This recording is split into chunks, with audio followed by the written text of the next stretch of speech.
What's up, guys? Ben here, bringing you another episode of Scrap Time. Chris and I are calling this season 2 because a new game came out. So this is season 2, episode 1.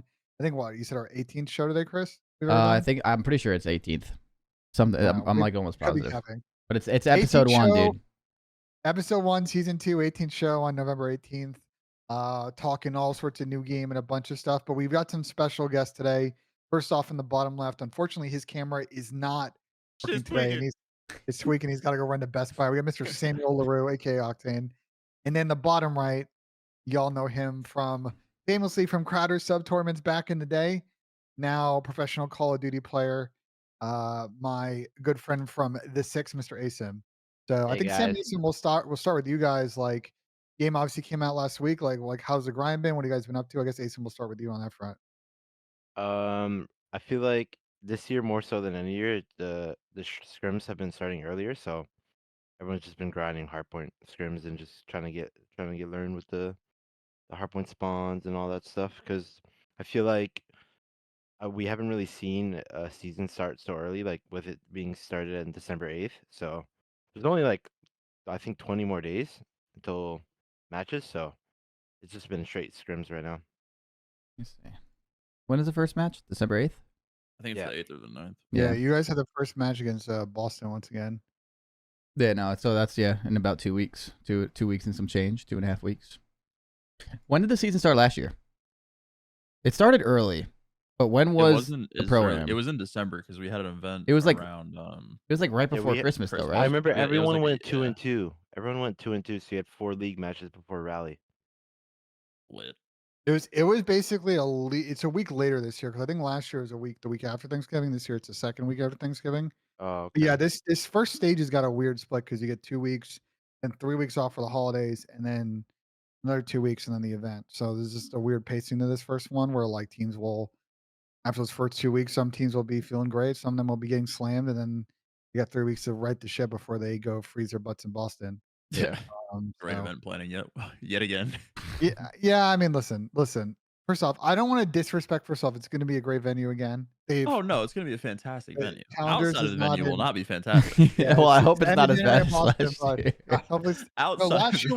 last year was I think an anomaly because Oh. that was what they called like a bomb cyclone. It's basically like some weird weather phenomenon with the jet stream and cold front. And basically it was not only cold, it was incredibly cold. It was like -20 cold.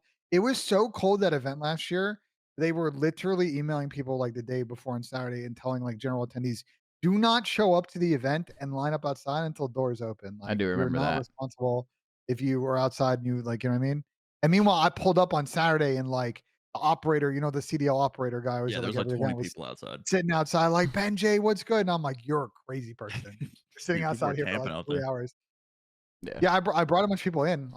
I convinced security to bring a couple people in on Saturday. I was like, Yeah, I that don't was want Sam's people legendary out. loser run.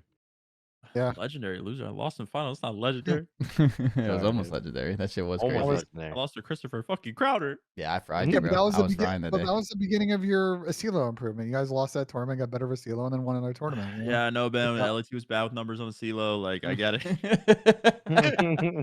How many times we gotta talk about this? Jesus Christ. I probably talked about it 20 times. Still brought up on the after the show season's Well, over, fucking get dude. it, Man, man. bro, We I'm like can't get a blood every- and stay alive. Like, I last. I understand. tried to have like every episode until last year. Listen, it's so bad. I fucking retired. I don't have to worry about it. I don't have to worry about it anymore. Ah, shit.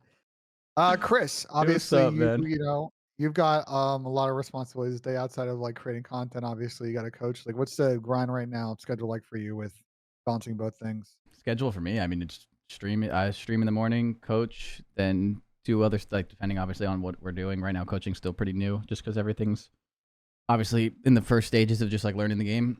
But then stream again or do YouTube videos or something of the sort. And I'm sure like when the season gets like more deep into it, the second stream will turn into like more coaching stuff. But for now, I've just been doing as much as I can with all the socials. But coaching has been fun so far. You guys were shooting scrims for a little bit, right? Yeah, we streamed like I 2 or watched- 3 days. Yeah. Yeah, I watched you in I think you were doing Codcaster, and then Yep. like I think literally everyone on your team was streaming. Did you guys Yeah. stop just because it's fucking Yeah. that time of the year already? It's that time of the year already, which is like insane to say, but it's just because this game came out late. Bros. Yeah, So dude, cringe. I know. But I mean, listen, dude, streaming Codcaster on Scrims was No, I great. loved the I was Codcaster. vibing. I I loved it, had my bro. I feet love kicked those up. people. I was watching the mini map, dude. I was I actually chilling. loved it. Yeah, no, but yeah, we're just basically now getting into the swing of Yeah. things. I mean, this game is interesting so far. I think the core of it's really good, but the spawns and stuff definitely need a lot of work. But we'll I probably got get more into questions that. for you guys than you guys got Well, for me. I'm well, trying let's to learn about the Yeah. game. let me ask let me ask one question on that before we get into the game stuff. Obviously, What's you up? guys made a roster change this year. Bringing in Draws. Like, how has it been first couple of weeks with Draws in the mix? Replacing Slasher. Um, I don't know. It's been fine. Zach just plays the game all day.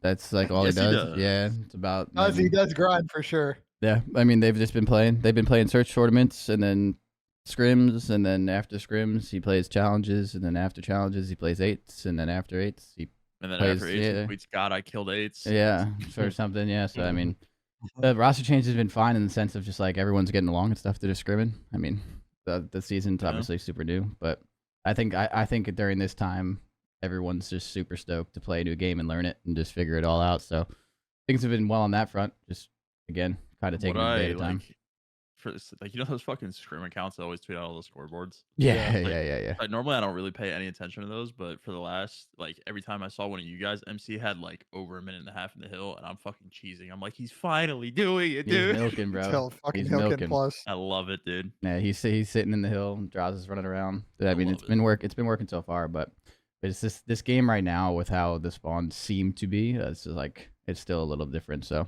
it's got to tweak some stuff, but things have been going great. I can't complain Yeah. yet.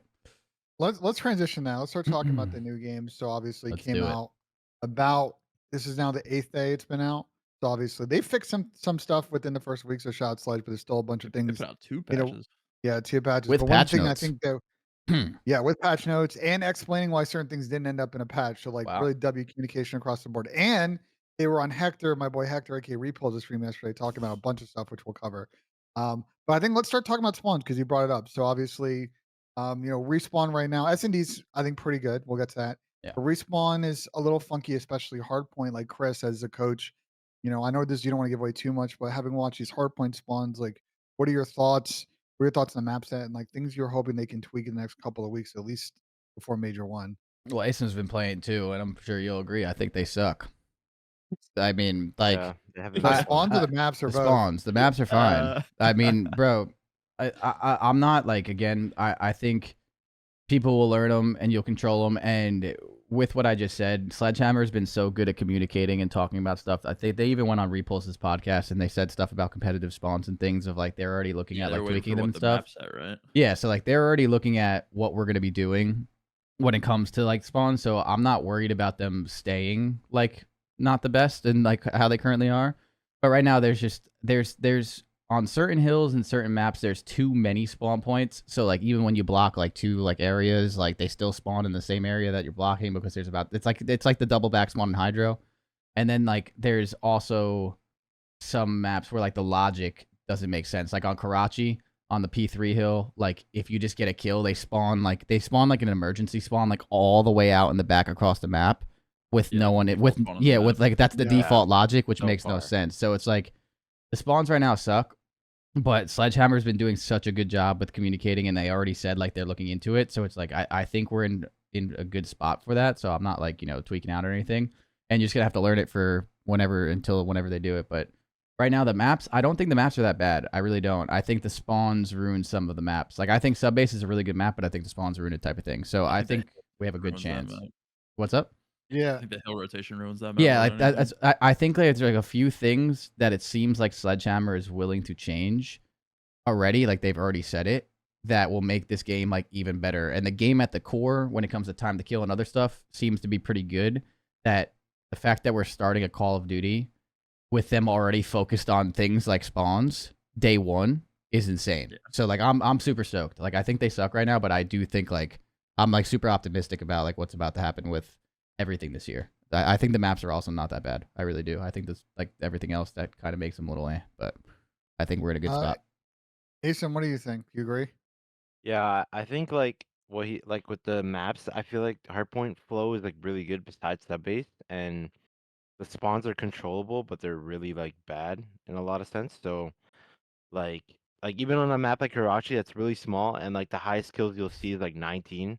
It goes to show you how bad the spawns are because in every hill you're literally spawning like This makes every kill matter that 100 much more on that map. Yeah. Yeah, and like you're spawning like 100 footsteps away. So I feel like on a map like Karachi, that shouldn't be the case because it's like a relatively small map.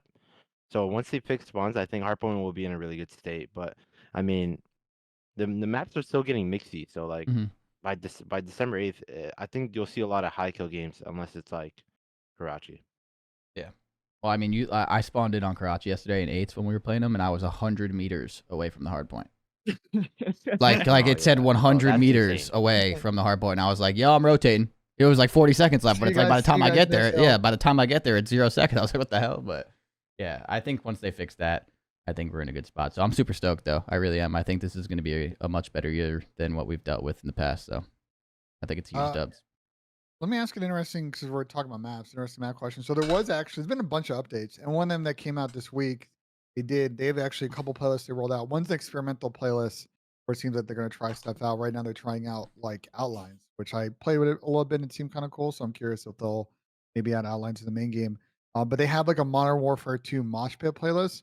There's a couple of like funky maps in there, like Raceway and Shoot House, but Mercado's in there. So I'll be curious. I know it's not available in custom games right now, but I Oh, didn't know it's if in there's the any game? discussion. Yeah, it's it's in in pubs. It's in. It's in Oh, pubs, but if you go to dope. custom game, you can't select Mercado as a map. So I was just curious if you guys think that maybe it's worth trying it out before the season starts, if it's available, becomes available in private games, because I don't know. Well, And if if you you guys were guys to add would. Mercado Hardpoint, what map would you take out? Probably Subbase in its current state or In its Karachi. in its current state, yeah. Subbase or Karachi for sure. But Yeah, I think Evasion Yeah. probably stays, Terminal stays. Yeah. I mean, terminal spawns though are Terminal also plays pretty well. rough. I think Yeah. terminal Plays well though, I think. it plays Well- well, but it's also just tough because like the one side of the map is just godlike. If you're just Yeah. on top of the Eskies, bro, like you're in like a. You know, And as well also, I sucking feel like with, when matches start, it's just gonna be 8 ARs. I feel like on Terminal, There's just Yeah. headies everywhere. Yeah. I think it's gonna be. I mean, you can get away with a lot of ARs on like Invasion too, for example. bro, There's Yeah, that's there's true. like some like fucking P1 on that map you get Yeah, on a sub, but Yeah, you P1 there's 2 subs, but you could theoretically use just 8 ARs and be fine. arrows for everything. Yeah. I was talking with Cat about this yesterday. Basically, if you just spawn security that whole map, like you have a pretty good chance of winning on every hill. So I think the hill order could maybe use a little bit of a tweak on Terminal. But yeah, I think that would be. I think a sub base right now would be the map you would remove if you're bringing Mercado, just because of the P3 issue. And like Sam, you and I talked about this on the flank, like sort of the race to the hill type spawns again, and like because of those two hill rotation situation, even on P4, like I don't think it plays as good as some of the other maps. I think speaking about the meta, let's pivot there. So when the game came out, there were some immediate GAs the first couple of days. Holger got GA'd. If you've ran around with the Holger, you would know that is a worthwhile GA. The burst guns got GA'd, and we've talked at length over the years as to why that happens. And then over the course of the week, and I think Asim, this is probably how much percent blame do you want to give yourself on the MTZ GA? I feel like the no red dot one was definitely on me for sure. But the whole gun as a whole, probably not me. I feel like when I can't I believe heard it what got GA'd, to be I honest. can't believe it know. got G8 either. Personally, I couldn't believe it. I also Yeah, can't don't believe know. the knife is GA before the smokes even got tested. Which Chris, is that going to happen or no? What? I think it's Like- already done. The knife no, is I mean already the done. smoke thing, not the knife thing. Oh, What do you mean, like Smoke GA testing can testing pin smokes in and hardpoint? respawn. Yeah, Yeah. is that anyone trying that, or is that just like, not? I haven't seen a scrim yet with it.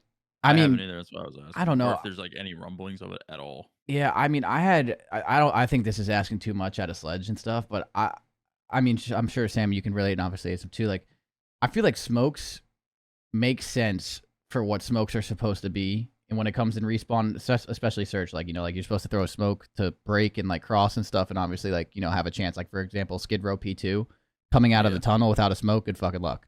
Like I get that, but the problem with smokes is that a lot of people just like throw them at their feet in panic because you get them like every life. Like you constantly have a smoke every single time. So like the way smokes are actually used is kind of cheesy, and it kind of just like takes a lot of competitiveness out of it. But like my like counter to that was I feel like smoke should be a field upgrade, and you should only get them like every 90 seconds or something. that would So like that would be sick. because like it was like the nade in Black Ops 4 with the grenade launcher guy, like the noob tube guy, like Grenade? yeah, the cluster. Like I personally think like imagine like I was talking to my chat the other day, like you had like a Fortress S&D.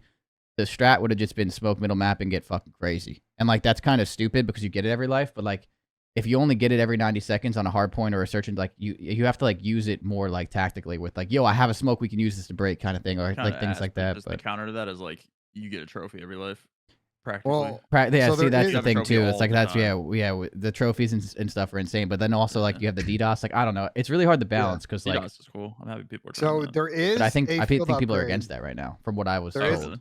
I don't know. Yeah.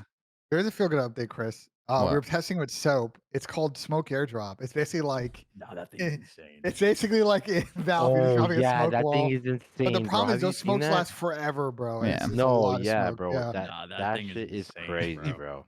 Yeah, but I haven't heard anything about the smokes. So like I see both sides of like the reason why people want them in and want them out. But yeah, no, I haven't seen anyone testing it. But I like this game's like, dude, some of the crosses to the hills without a smoke is just so hard to break. Like it just I makes think them the like, problem with the Cross, like P. I think the problem with the DDoS too is like you get it after every kill. So like yeah, Yeah, if that was kinda- slowed down, then maybe too. Because I don't see a huge problem with like setting up a play with a DDoS if it wasn't so common. Like if you didn't get it after like one kill, like I Yeah, think it's pretty exactly. cool in the sense to like be able to get close. Like if you allow them to get close enough to DDoS your trophies, I feel like that's also on you for not pushing them out and keeping them away from you. Know what I mean? Like I feel like that's Yeah. also like something where if you all camp like right now, if you all like, you know, turtle up in a hill and have trophies down and like hold close angles, it could work because there's nothing you can really do about it. You can't shoot trophies because they're pretty hard to shoot. Or it's like if you let someone get that close and you played that turtle play style and they DDoS and then break you, that's on you. So like I do think there's a world where you can also make that work. It just depends on what Sledgehammer does with like the field upgrades and things like that. Because yeah, what you said about the smokes too, like you kind of have a trophy like every life too. So it's just like hard to like Yeah, balance it. I don't know. JP made asked a good question in my What's up? chat about like would the good balance of DDoS be if we put a second trophy on the map? If you do two trophies versus DDoS, I think still though the recharge rate on DDoS is still a problem, Yeah, especially it's a like problem. especially on rotation. I think then you'd get a lot of people getting checked because you just get it so often. So I think finding the balance there is like gonna be Just really slowing it interesting. down. Again, you want things to be used more for the reason of like what they're supposed to be. And again, like thinking about when like if you had that DDoS and you don't have it so often, you would really think about DDoSing a push with like 20 seconds left because like there's 20 seconds left. Like wow, you know what I mean? Like why am I gonna invest my DDoS into that to like take their trophies out for like a 15-second like gain? So then you would probably save it for the next rotation type thing, right? Like there's so many different things like that come into play, but if it was the other way where you have it all the time, it's like, yeah, you're just going to be popping that shit every single time you spawn in. Yeah. And just like, it's like, that's kind of corny too. So a lot of it just comes down to some tweaks from the devs that it seems like they're willing to do. So I'm curious to see how they do it. I hope we just don't rule it out completely where like then the devs don't even care about it. You know what I mean? Like I hope we keep that in mind because I do think there's like some potential with some of these things to like make it a little bit more balanced just for like everybody in the year. But I just asked because like the only way I've seen someone break a fucking Invasion Palace Hill is a chopper gunner so far. So I don't. yeah, They yeah. instantly ended the game when that happened. Yeah, I don't know. I don't think I've seen in all of the maps that I've watched. I Uh, don't think I've seen someone break that hill yet. That No, hill, you have to I've troll seen it bad if to be broken I've on the hill. Bro, yeah, Yeah, and the the you way spawn out on that hill sets you up for the P1 rotation, which is even worse. You spawn on the street on that hill if you die. Yeah, Yeah, you you spawn spawn A next to it. street. P Yep. P1. the You only spawn- legit way to bring Palace is like if they troll with like 10 seconds left to ult, they troll. They start dying, they start spawning behind you, No, and then you give bro, you yourself like gotta a play that shit 3v4. like the I kind of said it like P3 to P4 on Gav, where you would have to go boat if you're spawning in the back of P3. You would go boat, Yeah, fucking go at boat to top cliff. 55, Yeah, and just try to get a hold kill clip or irons. some shit. Yeah. that's what I related it to as well. You go top boat, the top cliff, and then hide in the back. And if Yeah. you die, you spawn in Narnia again. Yeah, Exactly. but like that's the thing. It's like I that's also just I feel like that hill is also kind of criminal in general. But like the spawns and stuff too. Like even when you push out, like say if you like you pinch right street and then you 3-hit left or some typical like BS break, they just spawn close anyway. Like it's like very hard to like spawn them to a point where like any of your kills actually matter because like when Yeah. like a lot of the times when you kill people right now and you're blocking both sides, they spawn behind you on one of the sides. So the kills that you're getting are just spawned on a pinch that are like really close to you where it's like not far enough out. So like they have to have a better logic to like some of these hills where like there's a reason to do like there's a way to actually like make your kills useful to break hills like that too. Because like that hill right now is like like that's the best comparison I would say is like that Gavatu hill. Like literally, you just have to hide and hopefully you get a kill or two, and You get low yeah. cliff, wait for the guy to pick up the rotation, and get a freebie, and then like try to just make And a then hero play. just make a freaking mixy play while you're in there if you get two, and then hopefully by the time like you're doing that, your teammates are close to you where they shoot someone else in the back. But like, yeah, I think that needs to be changed. It's just hard because it's not even like an open hill where you can like learn to throw nades in there and like get the guy in hill There's weak. a million corners. Mhm. The spawn out, you literally take 2 steps and you can pick up the cross again. Like that hill is so bad. Yeah, it might be a problem. One to monitor, I think, first couple weeks of the season. They gotta put it like they need to move it. Like it should be bottom in the courtyard. is. Yes, yeah, it should just be like where that courtyard is. So like being top left side or the right side, right? You're saying right like side right of the where base? like right where you spawn, Ben, to the left, like in the courtyard where the fountain is, yeah. like on the other side of the tank and shit like that. Yeah, Yeah, I but think then that'd be wouldn't it still be a little bit too close? Wouldn't it be still too close to P4 because on the same side of the map? Like, wouldn't that still be kind of an issue? No. P4 is in the water, no?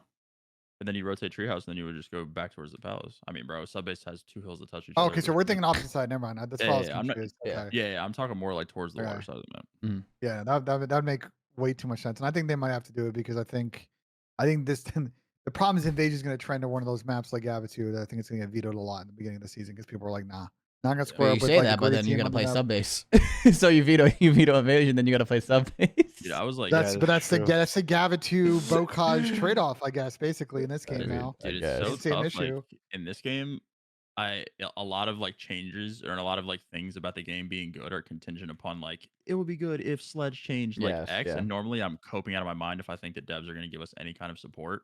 But like this year, I'm actually like kind of optimistic about Sledge because I think like as much shit as we give devs for in COD, they have been fucking fantastic. Like they have been absolutely phenomenal this entire launch of the game, including the beta. Like they have been super transparent with all the changes. So while a lot of things are like we need the changes if like I'm actually like thinking that they will happen. Maybe I'm coping. We'll see. But yeah, I mean they've been just so open about it. Like yeah, like and they've like them going on Repulse's podcast, Sam. I think was that like would never happen ever from anyone else. Yeah, if this was last if this was last year, bro, like I mean I would be sitting here saying we're doomed.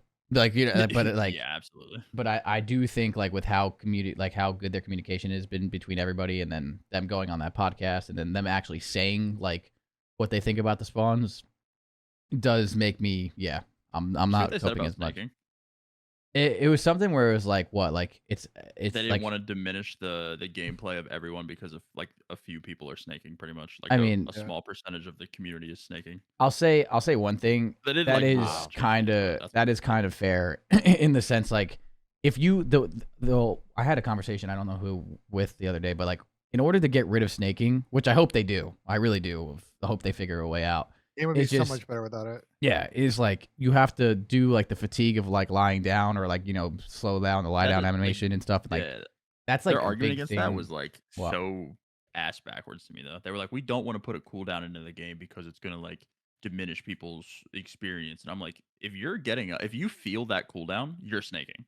Like there's no way like you're not going prone and then getting back up repeatedly like without snaking and being pissed about that cooldown. I think it's the politics of like they don't want their game to start feeling a little bit more like a little more clumsy. I think they're trying like the big marketing sell in this game was how fluid the movement was compared to last year, and they're trying to like stay within that guideline, but also fix what I think is going to be But we've talked ad nauseum on this show and every show in our streams about the issues of sneaking. So I think they're trying to find the right balance. I respect them for like trying to do a full eval of all potential solutions before they commit to one. Yeah, I mean that's not like they didn't rule it out. But... Yeah, they didn't rule it out, and again, I hope they do. I wouldn't mind the fatigue thing. I like what Sam said. Yeah, that seems realistically, if you get fatigue after doing it like 2 times or 3 times, like you're clearly trying to do it. Yeah, but like the thing with that is, the thing with that is, it's just like CODs. It's not even just the marketing of this game, Ben. Like in general, outside of whatever the hell last year was, like. COD in general, I would say, is like their movement is always like they're known for very smooth movement and like fluid, like that's their whole thing. Like COD is very like the fast paced movement of being able to lie down, get back up, do this, jump, b-hop, all that stuff is like a staple of COD of like feeling very smooth. So slowing it down and making it feel clunky pisses a lot of people off. So it's like you have to find the balance between that. But yeah, I do think like that fatigue thing probably wouldn't be the end of the world if they did it right. Again, like maybe you can do it like once or twice. And then done in like the past, and it was fun. yeah, so it's like I don't know because most games have it. They have the snaking part and like, but I wouldn't mind the fatigue because I truly think like that whole like camera thing is just nuts, and I don't think it would really diminish the gameplay of everybody that bad. I guess. The filthy fucking Well, casuals. my guess is, and the reason that they're probably thinking about it top of mind is like they don't. If they're making big movement changes, it would behoove them to do it right were. when or right before when Warzone comes out, because that's the other consideration too. And they talked about a lot over the summer is like making sure that multiplayer and Warzone have like unified feel and movement and all that. So I Also, applaud them for Warzone thinking is about it, but definitely like yeah, significantly better when the movement is like very good. Yes. yep. See, last year Absolutely. especially. Last year was miserable.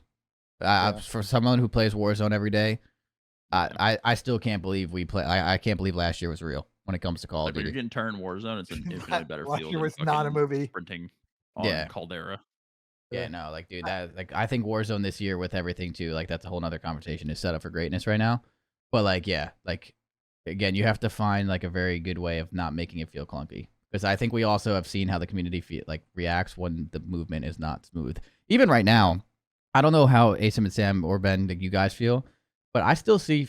I feel a lot of people are still like super complaining about the slide cancel delay, and like I think this. I would prefer. It got a lot better. better. It's a little better is. now. I prefer like the MW 2019, like getting like super cracked with it, of course. Yeah. But like after like thinking about it yesterday and playing eights and seeing how it really like plays like in the moment, I think it's pretty good. But I still There's a good middle ground. see people, but I still see like if you're complaining about it being clunky now, like yeah, I don't know. So I feel like they want 100%. It's hard to make everyone happy. Yeah.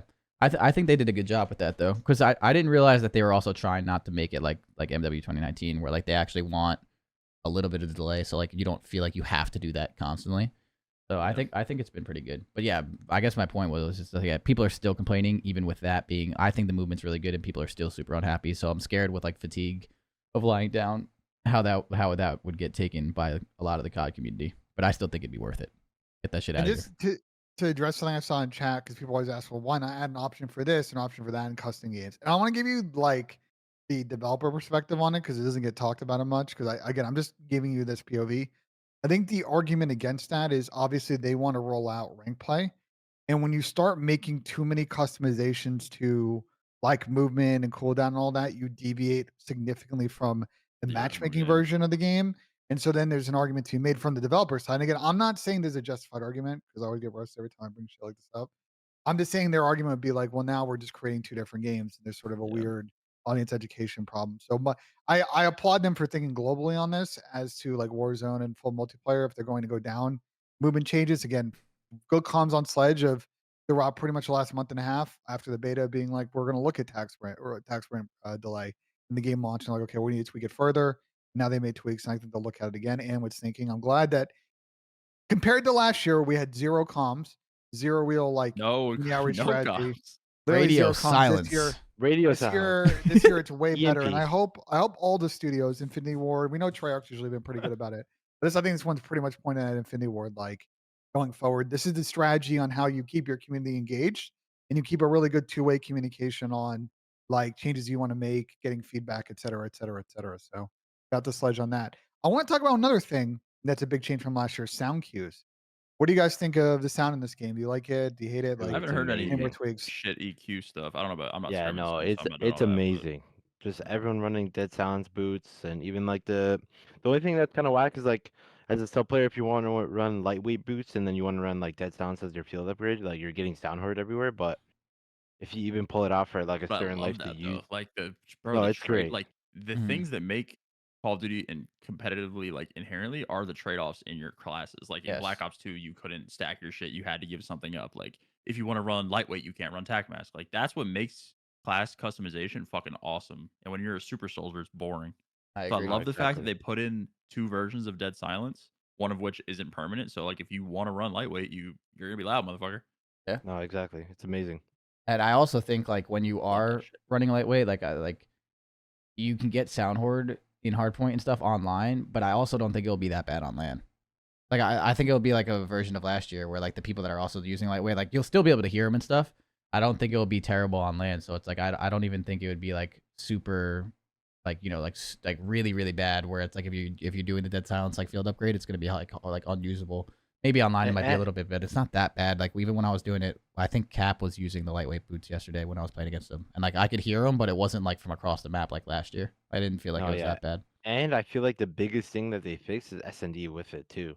Like you can actually just make plays, and it's just so much fun to just play wagers even.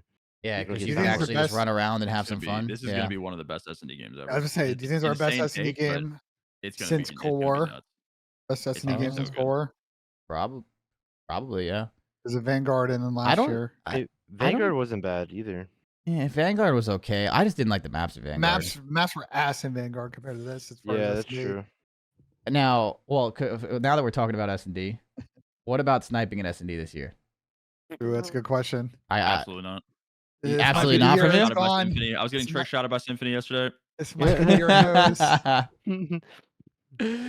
dude, it's crazy because like it depends on what sniper too. Because I'm currently leveling up the I think it's called the cat, which is like thing's ass. That thing's ass, but it doesn't get hit markers, bro. If you're watching like crosses on invasion, bro, yeah. If you are watching crosses with on invasion and other maps, like it's literally like the freest pick ever because you can shoot them in like the toe and they like you don't get hit markers. But like, yeah, dude, like I feel like you would see some crazy ass sniping plays this year if they were in, but at the same time it'd be really tough because like it is wild how good they are. There's smokes this year, right?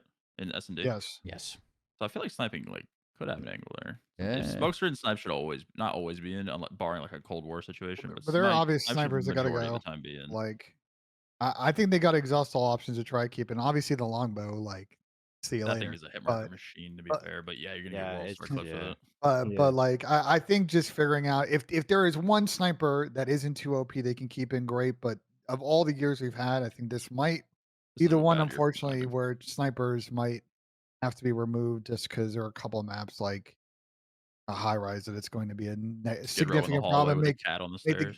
Yeah, like listen, I'm always pro like keep snipers in. Like I love the gameplay with it, but like there's also a flow issue with search with it and a bunch of other stuff. And this might be the year that it's going to be difficult to solve. I hope my hope is that the pros just don't instantly give up and they try to go to the mat and figure this out before Major 1. But it's going to be trickier this year than past years to keep it in. Mason, what do you think? I don't think they'll keep it in.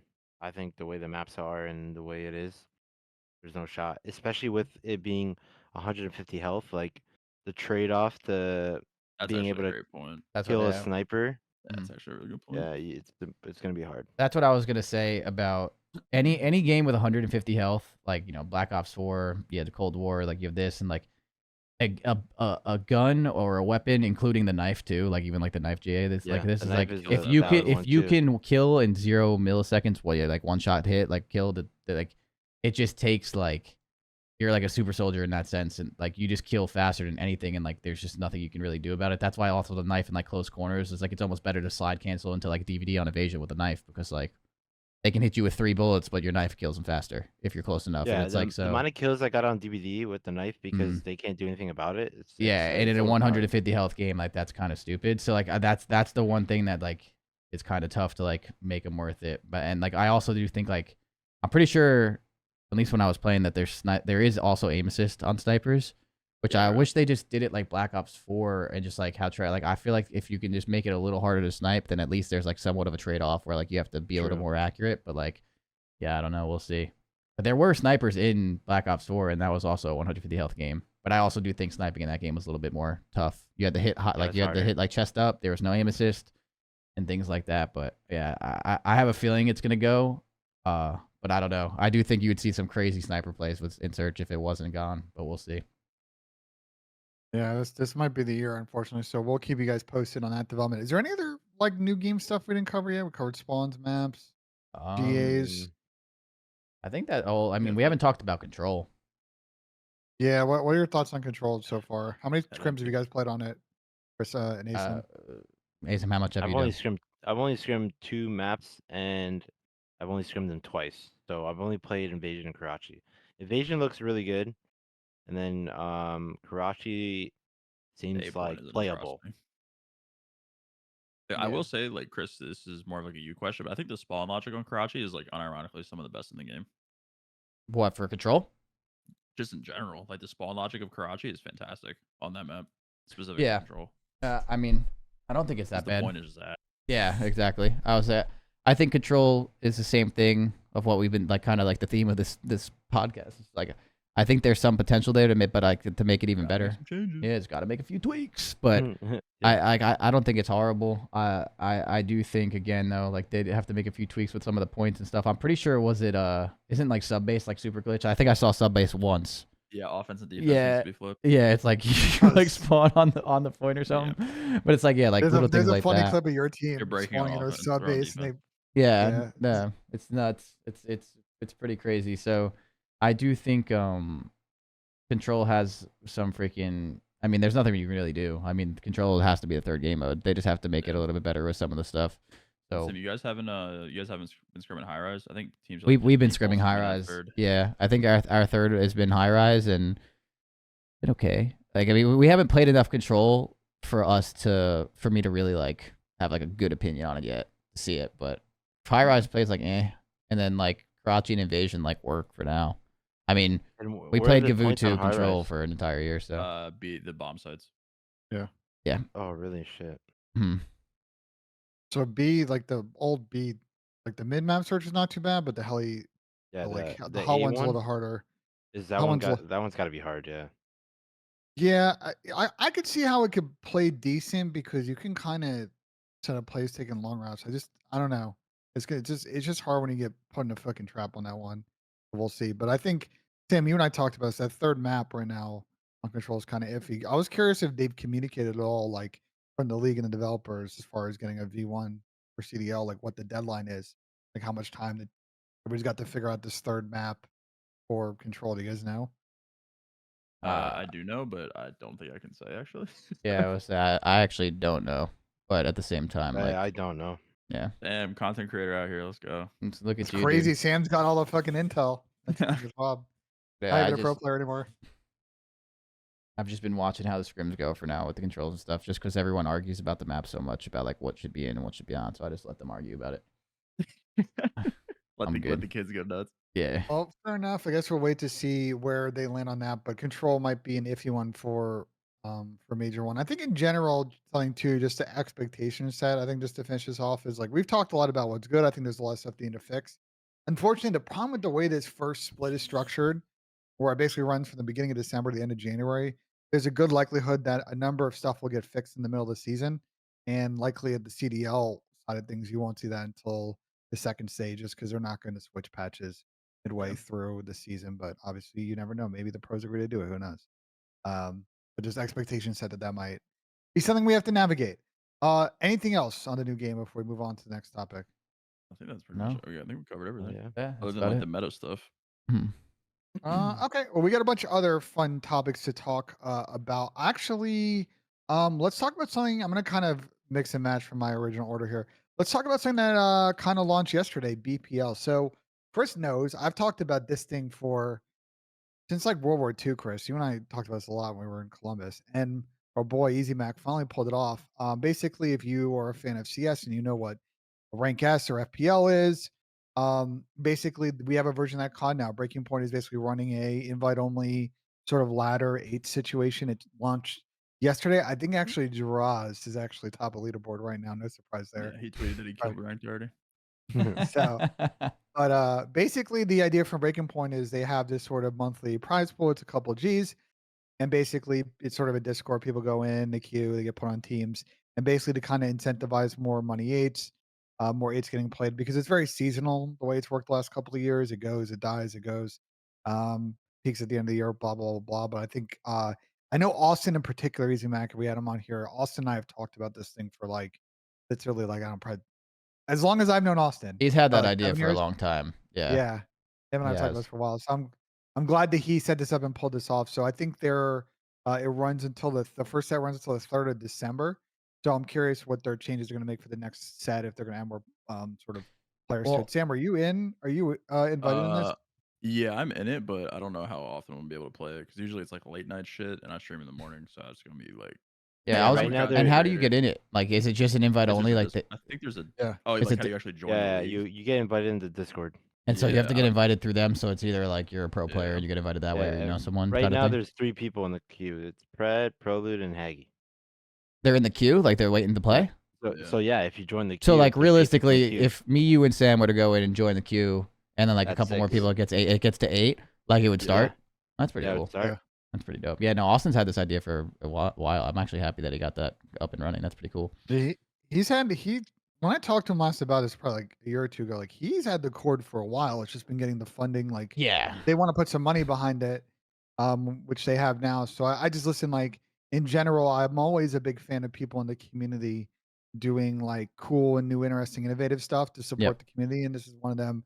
So like I really wanted to Breaking Point Did you for see the incentives too? idea. It's pretty cool.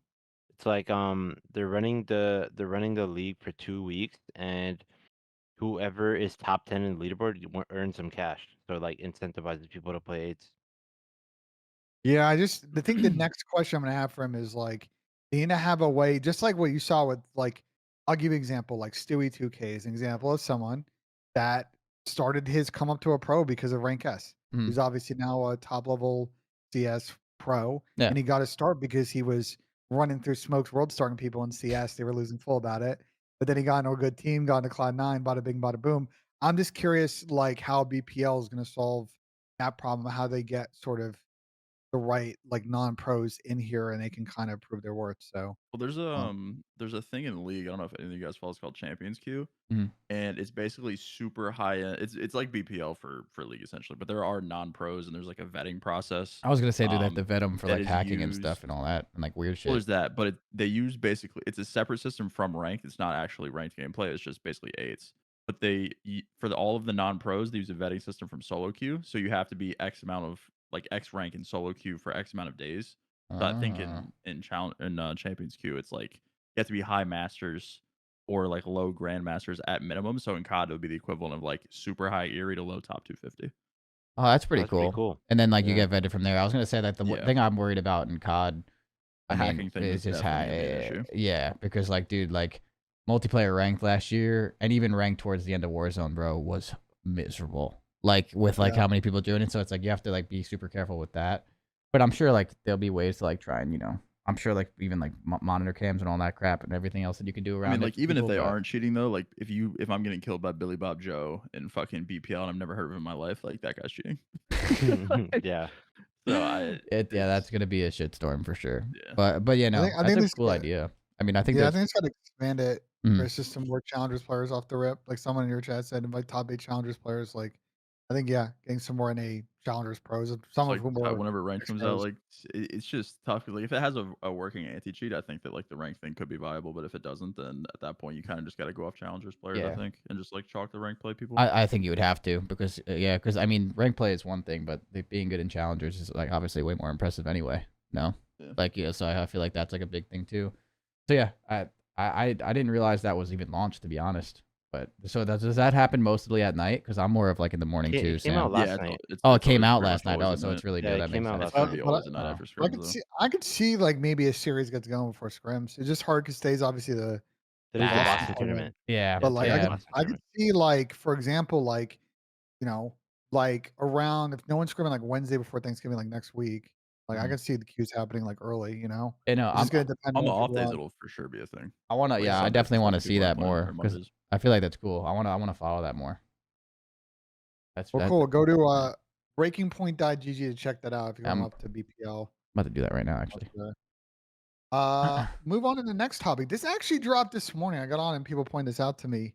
I think the release came out yesterday, but as you guys might know, we're going to Boston for Major 1 and Major 2 is in Miami. But we got some more details actually on the Miami event, and it looks like the Miami event will be part of a gaming festival organized by some folks in Spain. It's called GameBattles. So just want to get you guys' thoughts. The last couple of majors we've been to, other than like Raleigh, have all been like self-contained events. What are you guys' thoughts? That Major 2 is going to be a little bit more of that old school MLG feel, more of that gaming festival feel. I'm vibing. I love that shit. I love Yeah, the that's convention dope. feels of events. I think it's like they usually run better. I think the community's more involved at things like that. Like granted, like they still show up for the individual events, but whenever there's like multiple games Mhm. and kind of like Raleigh like last year, I think just the atmosphere in general is always better. Yeah, I think the experience for people there is just better too. Just there's just so Yeah. much to do. Like it's just so much cool stuff going on, and like also obviously like you're there for COD and everything else that's going on too. It's like it's just a better experience for people that are going to the events too. I feel like it's just Yeah. overall like I don't think there's anything worse about those kind of like events at all. I think it's so cool. Is there Yeah. did they say the venue, Ben, or is it just like what it is? They did not say the venue. I actually know where it is because we've been talking to Florida, Mhm. Misfits and Heretics about playing stuff, but I think people will like where Is it it's a good at. venue? Yeah, it should be interesting. I don't wanna leak anything on stream, but Yeah, you're and talk good. about it. But I'm excited. Listen, it's Florida, it's end of March, it's like literally the perfect time to go there because it's not like too hot, not too cold. Mhm. Uh, definitely one of those events where I think I might stay a couple days after, make sure I bring my golf clubs. Like, Of course, man. Of course. We I'll got save my you. aunt. My aunt doesn't live too far away, so Okay. should be a fun one, but we're excited. Hopefully more details and tickets coming soon. And I think on the Boston front as well, by the way, if you want to go to that event, tickets are already available. And I recommend if you want to be on the floor, you get them ASAP because they will sell out very soon. So anyway, let's move on. Next topic. This one's kind of a sad one, man. It's sort of an end of an era. Sort of the last couple of weeks, we've gotten news that GameBattles, unfortunately, will be shutting down operations as of the second week of January. And I think I wanted to start this off. Starting with you, Chris. Like, what are your thoughts on GB shutting down? And if you wanted to share, like, kind of how GameBattles has impacted your life, maybe we'll kind Nah, of go bro. off the bat Someone's got to there. buy GameBattles and save it. I saw Yeah, people. exposed. I saw Exposed say it. I'm pretty sure Fwiz offered to buy it too, or something like that. Wow. I don't know if it was an offer to buy, but I saw Fwiz had a tweet about it too. But bro, someone's got to save GameBattles because that dude. That is a legendary website going down right now, and it just sucks. Because like, I mean, dude, yeah, GameBattles is the reason why like I'm here today. I mean, I found that when I was 12 or 13 years old, and that's like what got me into competitive gaming is like making a GameBattles team with my friends and like trying to have the best team on the ladder. So that was like a start to I feel like a lot of like people's competitive career, not just for COD but also for like Halo and stuff too. Back in the day there was GBs, like there was a lot of stuff on this website before there became a billion websites. What I think should Yeah, I happen, I saw. think we should get GameBattles, buy it back, shut down every other website, and make GameBattles the number one website, dude. There's no way. But yeah, Yeah, GB was the Nick best. Merckx had Yeah. the same story too, huh, Chris? So about some other Yeah. game he used to play on GB. I don't I remember think. what he Well, he said, used to but play Gears of War. I wonder if it was Gears of War because Gears of War is no, also big on GB for a little bit. I know his that. tweet Yeah. was like some old game. I forgot, but it's crazy. Everyone had their own story about game battles, like how they But started, that what was game they the started site. on. It was like, That's what you bro, tell that people. was Yeah, Like, how the do I get site. into COD? Go make Yeah, a game battles account. like yeah, get you bro. and your boys make it like make a game battles account and climb the ladders. Like that is like before wagers, before anything. Like even like still now to this day, like I would still not be against playing GBs with like some of my friends that I don't even want to play wagers for money, like that are just like not that good at COD. Like it's just a fun way to like be competitive. Like I still think like it could be a really good website. So like it sucks to see that gone because Yeah. that sucks. But with that being said, what the hell happens to challengers now? Yeah, it's I a mean, great, it's just gonna great require question. another website to pick it up, and it's gonna be real tough. See, that's why Yeah, we so just need to get GB back already, dude. We need it back. We already need it Yeah. back. I already need back. So I talked about this on a flank because this question came up earlier this week, and basically like the difficulty here. First off, in game battles getting sold, let's cover that. Is there's obviously a lot of user data, so I just don't see Activision Yeah. ever selling the rights to all of that. So RIP. But basically, the issue is not every tournament site can just take up challengers because there's two main kind of issues you got to solve for. But it's a whole program. One is that first cup has to use the seating from last year's pro points, and like I asked around, and it's like 1,000+ players last year accrued pro points. So it's not a small list that you can sit there and like Wow. manually seed a bracket. So the system or whatever from website they go to has to be able to automatically take their platform's usernames and link that to a database with people's Battle.nets or whatever that the ProPoint database uses and make sure everything's seeded correctly. And then after that, you've got to make sure you track the accruement of pro points throughout the season via open tournaments, elites, cups, et cetera, et cetera, et cetera. So yeah, so like yes, we got websites like CMG and COD Agent, but I don't think they're set up to be able to run a tournament like this. So to someone in your chat's point from Cello, face it, that's like pretty much really the obvious other competitor that's out there that does this. They do it for Halo already. So Esports Engine obviously does a lot of production work for the league. They basically have ran challengers since the start of the CDL. So I wouldn't be surprised if it's going to face it. My question then if it is going to face it, how quickly are they going to be able to get this up and running? And like when will the first cup be, Mhm. And that's still a lot of uncertainty. And unfortunately, all we've gotten is from the COD Esports channel when this Game Battles news dropped last week. They said more info coming soon on challengers. So we're still waiting for details on what the ecosystem looks like this season. Yeah, dude. What's tough. Bring GB I, back. ex- I yeah, bring GB back. That's And it. by the way, for challengers, I expect the challenger season looks on similar to last year, like ups, elites, all the lands have opens attached to them. Challengers champs at champs next year this summer, as long with challengers finals being right before grand finals on main stage. Like just run back the system from last year -1 major. So Sweet. we'll see what happens there and cover that as more news How do you comes. guys feel about the -1 major this year? It's tragic, bro. It's very tragic. I think that with the way the season is structured, having an event in December would have been really good with the rest of how the calendar is set up. Instead, we have our first event at the end of January, the second event's at the end of March. Basically, all the events are kind of squeezed into the beginning, the middle of spring and the beginning of summer. So like the game's out and we're not taking advantage of all this marketing push and excitement around the title. And like our first event's not going to happen until the middle of winter. Like I don't think No, that was a yeah. particularly smart strategy from everyone involved, and I think a big ball got dropped there and not having a fifth major. And I will say, like, there are a lot of behind the scenes rumors this year, and you guys have probably seen, there was this thing called Gamers 8 in Saudi Arabia, which was a big sort of gamer festival that sovereign money in Saudi Arabia ran. Like the They've Gaming World recently Cup, right? Yeah, they've recently announced that it's gonna pivot to the Esports World Cup. This is at, like, a business to business conference that was in, Riyadh, like, I think 3 weeks ago, 4 weeks ago. But there's a lot of rumors behind the scenes that, pretty much every publisher is saying their titles to that this year. There were a lot of publishers at that last year, but Microsoft was not, Activision was not. I assume post-merger, maybe we'll see Call of Duty, Halo, events at, Esports World Cup. So that could be, like, another event we get on the calendar this year, but not having a fifth major really sucks, man. Like, I don't know. There's no way to spin that as a W. There's no way. Yeah, I mean, is it so? I guess yeah. There's no way of spinning that as a W, and it's still nice that we have at least 4 majors to go to. But I was gonna say, like, with the current state of like esports and just like the economy of esports, is like, does that have anything to do with it, or am I faded? I truly don't know.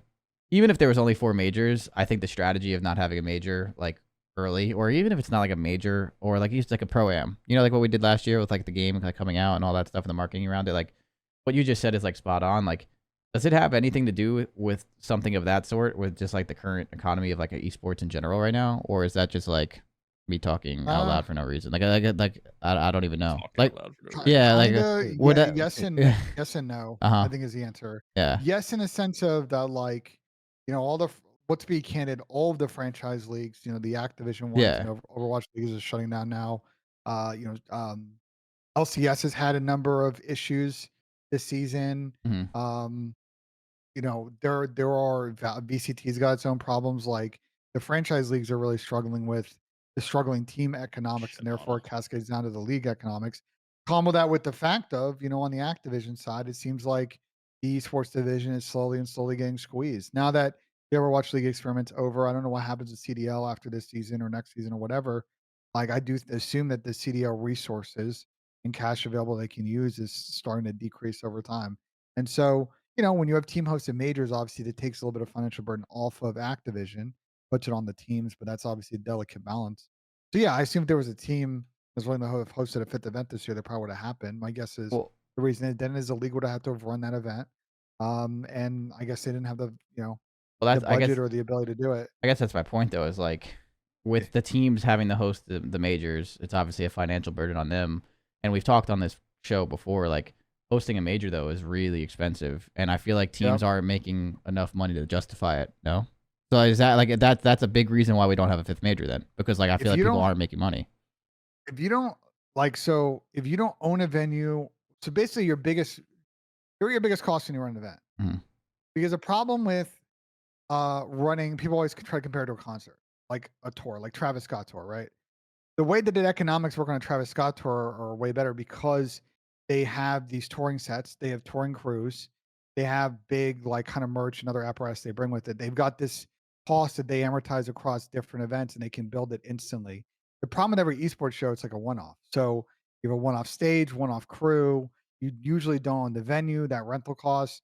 The merch isn't like you're not selling as much merch Yeah. as say Travis Scott is on the tour. So the economics are way out of balance. Their biggest cost drivers are that labor costs, which depending on what market you're going into, is either going to be decent or astronomically high.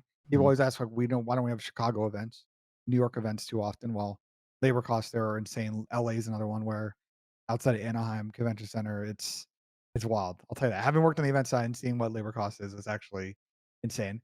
And then venue rental costs, depending on the market you're in, could be to get in the door, you could be paying $500,000 just to open the doors. And that's the advantage that someone like OpTic has because if they have a lease on the building, like do an ESA, you mega reduce a significant side of your budget. Or I think Toronto is got a deal with the city Mhm. because I think they're building like a venue, and that's probably how that Matinee stuff they've done in the past. They've probably gotten some deals there. But if you can't solve like the venue rental side, the labor side, like you're probably spending, before extras, probably spending a and a half just to run an event. For a lot of teams, that's That's insane. basically like what you're spending in salary a year. It's just like unless you've got a way to or investors willing to pony up that over the course of a couple of years, most teams can't afford to run an event. Yeah, no, that's so I guess that was like the start of that question is like, yeah, no, I just feel like it's like so hard. So like not having a fifth major sucks, but like I just feel like right now Just in general, logistically, it's just just yeah, it just not sucks. Yeah, It dude, it, it it sucks, it's yeah. it's hard, and people say, "Well, what about like ticket sales and like merch? Will that I mean, Bro, esports cover is your so revenue?" hard to Like, be in the green, dude. yeah. You have to be doing so many more things than just existing as a team and like banking on prize money, like shit like that. Oh yeah, bro, the so the much. issue Like is, I actually don't think any team has done it like super well. Like 100T, obviously I'm like fucking yeah. biased, but like when you're adding in outside sources of revenue as well as being an esports team, like that's like the formula, I feel like almost. Mhm. Yeah, but look at what 100 T's had to do now with I their mean, of course, business, yeah, like, they're Yeah, fucking y well, it's yeah, they hard. that's a they've whole different they've conversation, but now they tried their best, and now they've spun off parts of their they basically have yeah, retooled the I entire think economic model of they their just overworked business. their hand, to be honest. Yeah, it's just the team side. Listen, the team side's messed up for one because sponsorship money is not what it was pre-COVID. Yeah, people Uh, are just throwing obscene amounts of money. Two is executive pay on some of these orgs is astronomical, astronomical. You've seen a lot of evidence on Twitter of like CEOs getting paid 400K and like their revenue they're bringing in is 2 million. Like that doesn't make any sense. Hey, And listen, like and we got a lot of players in this call. Like player salaries, I think are way too high in these sports, and then Oh, it was we're gonna fucking disgusting Yeah. it's for it's the gotta COVID years. it's It gotta was come fucking down. So unbelievable. Loved it. yeah, I mean, your competitive CDL teams right now, if I had to take a guess, like we're like the top end teams, right? Toronto FaZe, OpTic, New York are probably spending over 1 million Oh, they're to guaranteed to be spending over 1 million. That's not even a fucking probably question. probably at least one team in the CDL is probably spending over 1 and 3/4, probably like close to 2 million in salary. There's got to be at least one, I think. It's probably close. Uh, like that is crazy Yeah. just for one esport. So I think the team business economics are tricky. And then on the publisher side, look, mostly publishers and marketing expense, like Call of Duty. I think people always come in here and they're like, COD's dying. What's gonna happen with the CDL? Like if CDL collapses, like COD's still gonna fund esports, bro. Like to them, it's a drop in the bucket of what they spend marketing the Yeah. game, and like the return on it for them is worth it. Like the community engagement costs, like it all bounces out. It's not making them money, well, it's just part of their overall marketing budget they're spending to sort of generate like, MTX spend in a given year, DLC spend, Battle Pass spend, and then new game spend. Like they're fine with it. Uh, and same for other esports as well. But I just think the esports market is in the process of a correction right now, and it's going to take probably another 18 to 24 months until we get to a spot where I think where it was pre-COVID. I mean, VC money is just not there. People just don't want to invest in businesses that aren't making money, aren't going to make money for a while. Yeah. So that's tough. We'll talk about that, I think, more throughout the season because I think that this issue is not going to go away. But I want to pivot real quick to one more question before we take a couple of community questions I pulled from Mhm. Twitter. We talked about it briefly. There's a bunch of launch tournaments going on. We're recording this on Saturday morning, the 18th. This is basically midday at this point. There's a Boston Breach kind of mixed tournament going on with like two pros, one content creator, one challengers player. We'll talk about why I think that's dumb in a second. There's been a couple other ones going on this week. Shout out to Hitch and TST and OpTic. They've run they have this like cool creator S&D league. Week 1 was this week, and I think it finishes next week. They did a cutthroat tournament, which is kind of interesting. And then yesterday was a pro sim that went down to like the last round in a 1v1, which is kind of cool. So curious for you guys' thoughts so far on some of the launch tournaments we've had this week. They've been fun when I'm not losing in finals. I was saying, what do you think about it last night, Sam? Getting fucking trick shotted by a keyboarder. Wait, Sam, what gun did you have? Getting trick shotted by Chris's son. MW, bro. Oh, you had the ACR? Yeah, I did. And Symphony had a sniper rifle. Trick shotted by Crowder's son. That was so stupid, bro. Like, I tipped the shots, don't get me wrong, but like, I got ice for 3 hours to get keyboarded on. We choked the fuck out of those maps, so that was so bad. My son is losing 1v1s. Oh, bro, I didn't get to watch that as much. I just saw the clips from Symphony just going crazy, bro. I was like, bro, I wasn't. Never mind, move on. GG's, go next. Good GG's. But I think the launch tournaments have been awesome though. Yeah, I mean, you really gotta give it to TST and like Hitch. Like I feel like Hitch every single time, no matter what tournament is, always does the best possible job of running something that's gonna be pretty successful or like well ran. Like nothing will ever be perfect. And like some people have complaints here and there, and overall, I think they do like a tier 1 like elite job. Like they every time they just have the best ideas. They do it well. They run it well. It's smooth. It's fun. It gets the community engaged. You get so many different people from so many different areas of content creation and Call of Duty in general into like one place too, and they have some fun and compete for some money. Like they do a really good thing for the community, and they get credit, but like they honestly deserve more for like how good they do it. To be honest, like Hitch and TST and those guys are fucking awesome in my opinion. So like keep good on them. To give more context, like I know Tom and I have run a lot of tournaments this year, and us and OpTic kind of sometimes get money from the same spot, which is the team and Activision held by Rob and Shanice. And the nice thing about Rob and Shanice, and I'll get to one thing that we've got to navigate, like they're always, they're obviously help fun, and they kind of go to us and they be like, "What's your idea?" And they generally don't really like. They just kind of let us do what we want to do. Yeah. And I've talked to Davis about this a bunch. Like it's really nice because we can experiment with formats, experiment with ideas. Some stuff works, some stuff doesn't work. But like Activision's very good at that. The only thing that Activision, unfortunately, will never. I just don't think we'll ever be able to cut through the tape on is being able to use full CDL teams. And the complexity of it is like once we maybe not in like huge tournaments, but teams were playing on day one and they didn't give a shit. It's basically if you do a tournament like an Activision run a tournament, and if you have full CDL teams like rosters of 4 that are current rosters of 4, it just becomes too. There are a number of reasons it becomes too complex on their side. It just becomes a lot of stakeholders and media rights and sponsor partnership requirements. And like I think you could with 8 months of lead time probably fix it, but like we don't have 8 months of lead time on these tournaments, so we're just for clarity's sake, like Tom and I are running one next week. More details on that coming soon on Monday. But yeah, I thought the launch rooms are good. The only one concept, and Boston's running theirs today, that I think is kind of hilarious is sort of these like mixed team tournaments where you have like 2 pros, a content creator, and like a challengers player. But then I look at some of these teams and they're still like pro teams. I am a content creator. Yeah, exactly. I was gonna say, look at this guy right here, dude. Like, look at this guy. Get the fuck out of here, bro. TJ, Dylan Envoy, and Scrap. Bro, someone asked me this morning, and I looked at that team. I'm like, that's our pro team. The rules, bro. You could literally go on like Jamie's great. Don't get me wrong, like phenomenal player, but like basically it's a Toronto team. If you were on that squad, like, you know what I mean? Like it's ridiculous, but there's no way to like see. But that's the thing. Like, there's no way to make that not unbalanced when you do mixed tournaments like that. Like, I feel like it's got to veto teams. Yeah, Sam, you're the problem. Yeah, do but better. I am the problem.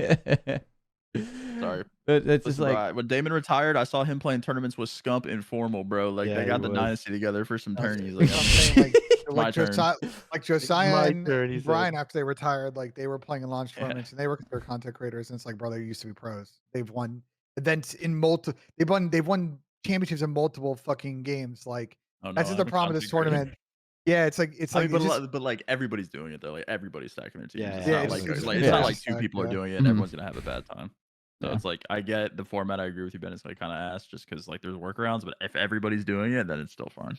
Just on the TO to just be like, no, this team can't happen. See, try again. But see, that's also stupid though, because like eventually he's gonna veto one team that shouldn't happen, and then there's gonna be a team with like Tupac on it that's a content creator, and John's obviously an S&D fucking god, and it's like, well, why didn't you veto that team?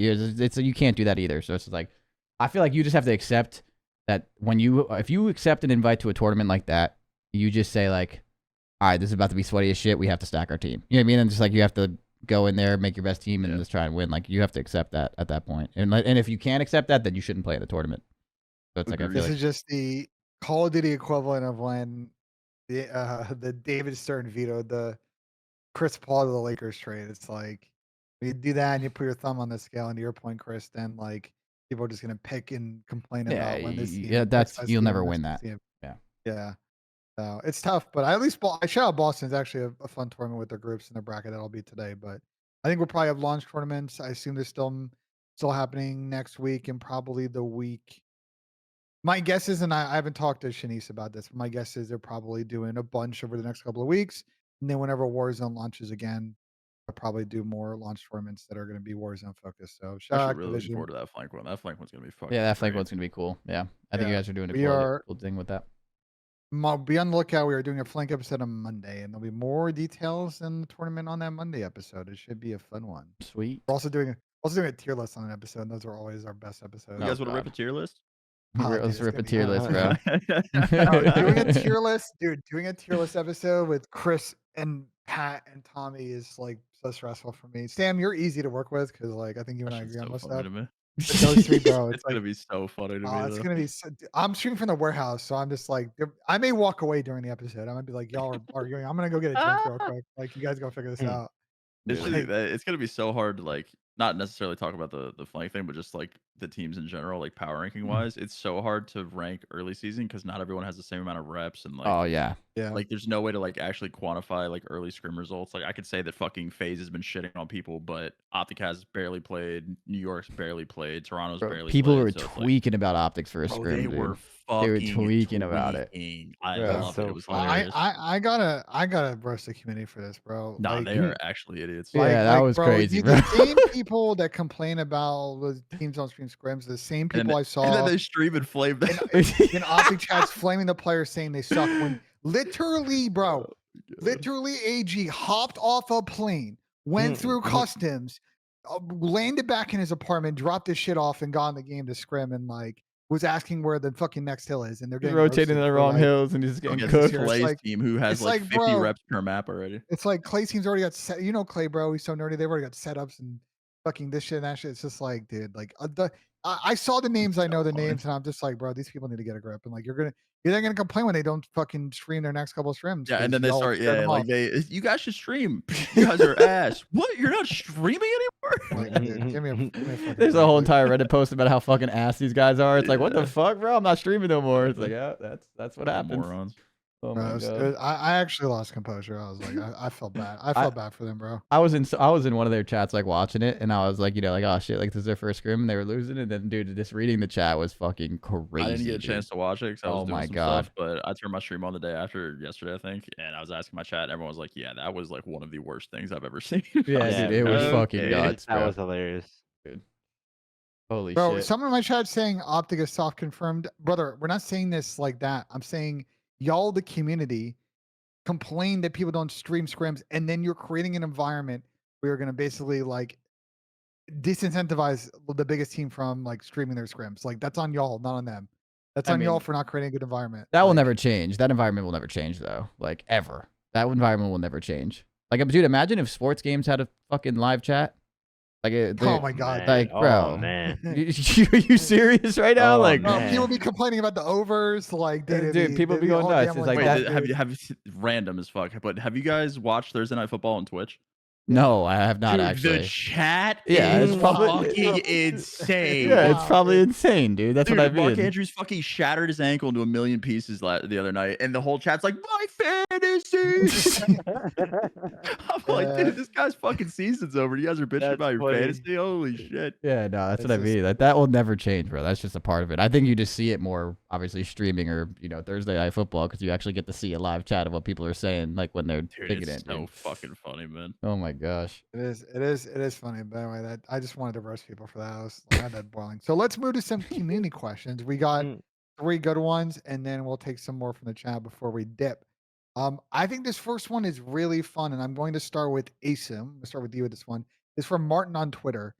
what attribute as a player would you wish you would have had from the beginning of your career? So something that you've learned Ooh, that's a over fire the question. course of competing, do you wish you That's a would have good had one. on day one? In your case, Jason, when you first, started off on FC Black. Man, That's actually a That's very a really fucking good great that's a question. question. That really might good be the best question. question I've ever we've gotten on I this saw the on question this this show. morning. a I was like, really "Oh, this is so good." That's a really good question. I think the importance of like establishing a team culture is like up there. Um I think voicing your opinion in practice and just like team strategies. I feel like every young player is like super shy and like they never want to say what's on their mind. And then as you grow as a player, you realize that like all the times that you held back is not only like holding you back, but also holding the team back. So I'd probably say that, to be honest. Just voicing your opinion and being open about what you think. Yeah, it's a good one. Okay, I okay. like that. It's a fair point. Sam, you go next, brother. Shit. I think probably just not being such a dumbass. That's like a very broad. I It's was such a broad I was thing. gonna what make the that fuck joke. is I was that? gonna What make the that fuck joke. is So that? there you go, dude. You It's took what I was a gonna very say. broad too, thing, like, but like not being as like hard headed as I was when I was a rookie. Like I was a little asshole when I was a kid. oh, okay. Like Not when I was dumb. like You mean 18 just playing being an with Cap, asshole. like I thought I was literally the best shit in the world. Yeah, And you like did. I didn't view like what Danny and Cap and all the like the vet old heads now were trying to tell me when I was 18 years old. So I think just like valuing input from teammates and like kind of just like taking it kind of the opposite of Asim is just like taking a backseat, to be honest. Because like for me personally, I was just like a little egotistical moron. And like Yeah. me being wise in my old age, I think definitely Yeah. could have fixed that a little bit better. I remember when you teamed with Nicky D, dude. You've come a long way, Love dude. Nick. You've Love come a Nick. long way.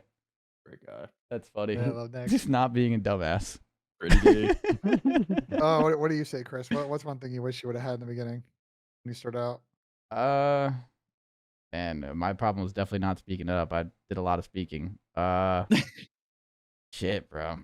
I feel like I feel like I got better towards the end of my career, for the most part, like controlling my temper in the sense of like at teammates and shit. Like, you know what I mean? Like I feel like being the role. I mean, for the most part, the role of myself was always like, you know, the leaderish kind of role. Even when I was younger, I always like talked the most on my teams and shit.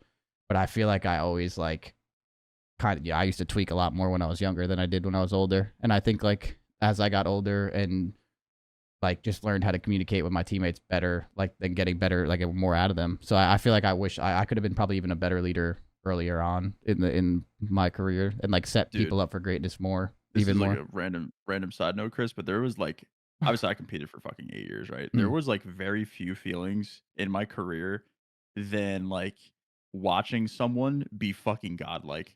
Does that make sense? Like like you're obviously I developed more into a leader like towards the tail end of my career. You were the same way, like throughout the majority of yours. Like watching my teammates be fucking unbelievable is like one of the most fulfilling things in the world. Like you're the fucking on top of your shit, like calling things and like just managing the game and just watching your boys fucking fry. Holy shit, the dope. Oh, dude, the dopamine was of that so is great. insane. Yeah, it's the best. It was so great. If there's nothing better, like, dude, especially when like you're managing and like, you know, communicating and all that stuff. And like you just went over stuff too, Sam. Like, you know, you just went over like what you want to do on like hard point, and like you completely like night and day change like a map or a hill or whatever it is. Yeah, the dopamine of just sitting there and being like, yo, do what we talked about. Make sure we're doing this. And as it all like comes to life in the game and you just watch it all happen, and like whoever you like you're setting up, for example, like I've teamed with Tommy for a long time, like, yeah, like Zuma's just fucking frying like while everything that we just set up is what we just talked about. Yeah, no, the dopamine of that is crazy. You're just like, yeah, this is fucking awesome. Like everything that we just did. you're just in the hill jerking it, just chilling, bro. Dude, like I mean the biggest one of the most memorable experiences for that for me was like World War II. Bro, we were so bad at hardpoint. Like we're so average at hardpoint throughout the year. And then like going into champs, like we completely revamped everything. We changed roles, we changed like what we want to do, like when we want to do it and all this shit. And like we just fucking fried. And just like watching like, you know, Tommy Dillon and Preston like just completely like just do their thing was fucking awesome. Yeah, it's like, yeah, no, that shit's godlike. Especially when you have someone that like just thrives off of that. That shit's awesome. But yeah, no, I think I became much better at like, yeah, the leadership-esque tough stuff like towards the end of my career. But I used to fucking tweak, bro. Oh, I know. Yeah, you do know. Yeah. I tweaked on you. We've talked about that story before in the show. Yeah, no. Well, cool. I think those are great answers. So W answers from you guys. Next question, and this one's for you, Chris, because you're about to tweak at this question. But I included so you would have it. We gotta have like one question where you're like, "This is a dumb." I question. saw it as soon as I opened the document. This one's from Buff on Twitter. We have a 150 health game, so will Simp be back this year? Chris, your thoughts on that question? Sure, man. Yeah, Simp's dog shit. Yeah, dude. Yeah, Simp's gonna be back, guys, because he left. Shit, crazy. I'm not gonna entertain that. Bro, no entertainment? That, no. No, you gotta have some entertainment, bro. What do you want, bro? Like, yeah, he's fucking gross. You got real fucked. I'll say what you don't want to say last year, which is like Chris never left anywhere last year. And I think you and I have talked at length about sort of why the Drazah change happened. I think role-wise, Chris had to play a certain way that wasn't going to bring out the best of his abilities. And now last year was literally hardcore. You couldn't make plays. So. Sam played against the guy. So did Asim. That is correct. He was godlike, but he was godlike in the hill. Yeah. There's a difference. He was godlike in the hill instead. Now MC can be the cringiest gamer of all time in the hill, and Chris can do his thing. So it should be a better situation across the board for Simp. So there you go. There's the answer to that question. Bada bing, bada boom. Let's end the community question. We're gonna take a couple in chat, guys. So if you want to start dropping your questions in chat, we'll got a couple more. But this one was from Jacob. This will be a fun one, and I'm gonna start with you, Sam. Go ahead. No, sorry. No, my bad. I read it wrong. Right. Okay, go. This one I'm gonna have you start, Sam. Too early pick for this season's regular season MVP. You gotta pick one though. You gotta pick one. You gotta pick one. No sitting on the fence. MVP. Yeah. I'm gonna go controversial. Tyler Beasley. Holy shit! How's that that's not controversial? Yes, how is that's that correct. Good job. Yeah, I did. Wow. Fuck out of here. Hey Sam, what do you think? Man, I want to say Simp. That's what I'm gonna go with. Wow, he's really back. He's winning MVP. Holy shit, dude. Yeah. I'm gonna go, and then we'll do Chris last if you want to do it. Like, since you both picked that FaZe player, I'll pick someone else. I really like the moves that Toronto has made this year, and I know that obviously their season finished not the way they wanted last year, but Scrap came in, he was frying, and from what I've seen this game, I think he's picking that back up again. So I think Scrap's got a pretty good chance this year to be a MVP candidate. So that's what I'm gonna go with. Yeah. If Scrap had dude, if Toronto's season ends a little differently, I think Scrap could have made a really good run for it last year too. He's obviously really playing good. Like CJ Stroud last year, bro. Yeah, that motherfucker was he's good, bro. So I'm picking FaZe guy. So yeah, I was like my pick's kind of biased, so I'm picking Simp, just because he's back, dude. He's back in quotations. He's fucking back in quotations, yeah. Just because he's back. Someone in chat asked, "What about Rookie of the Year?" We can do that if you guys want. Well, that's a good one. There's a lot of rookies, right? Yeah, but to the MVP thing before we move on, like I guess like if that's like you're gonna be picks, like what would be like your top three? Like add two more to your list. I'm curious to see like just like the content, like just MVP. Yeah, MVP, like top three, because like there's so I feel like there's so many players that you can obviously like add into it. Tyler. I'll agree on the Scrap, and then if it's somebody from OpTic, I will go either Bruce or probably Ken. Okay. But Ken's not gonna have the stats this year to win it. He's calming. Maybe AG, because I think Ant's gonna be, unless Ant's like in permanent flow state. I hate that word, but fucking all year slamming. I think that like the way so far this game has been playing, Ant's not gonna be set up in a way to like have MVP level statistics. You might be making Damon play like Karma-esque plays to win them games, but I think AG is going to be the one that's like getting set up a little bit better. But if it was someone from OpTic, I'd probably pick Bruce. Yeah, I think it'd be Simp, Dashy, and Scrap, because I think it's an AR game. What about you, Ben? 2 ARs. I think, bro, just pick your Atlanta FaZe player. Like that's the first one. I'm not even gonna sit there and argue each one. I think you just pick one. Okay. Obviously, I said Scrap. I think we've not mentioned Paco at all, and if that's what I was going to say. No one's asking about Hydra after last year. I just think it's going to be an AR game. Yeah. Well, my next question. AR games and Paco is still frying though. So wait, what? What you think? AR game? What AR game? Last year was a sub game, bro. What are you talking about, Ben? I think last year was a sub game. Yeah, last year was a sub game. Last year Sure. was a sub game, but I mean, What AR game is all Paco the brought in years then? that Paco's been in, every year he's been Well, in the no, league. Paco, yeah, no, Answer my Paco, question, Ben. Paco be fine no matter what though. He's obviously I good. thought, No, he the AR does. was, I thought the AR was pretty good in Cold War, Sam. I don't know about you. Oh, he's I said that just because I knew I knew I'd get Sam.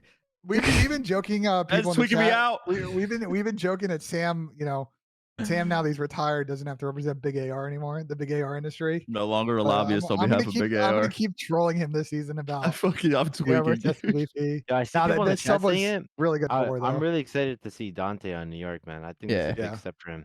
Yeah, but I guess my only other question to the MVP thing is like, with this year, it's like definitely. I feel like right now it's definitely more an AR based game. I think we can all agree that ARs are kind of blessed at the moment, unless they fix it.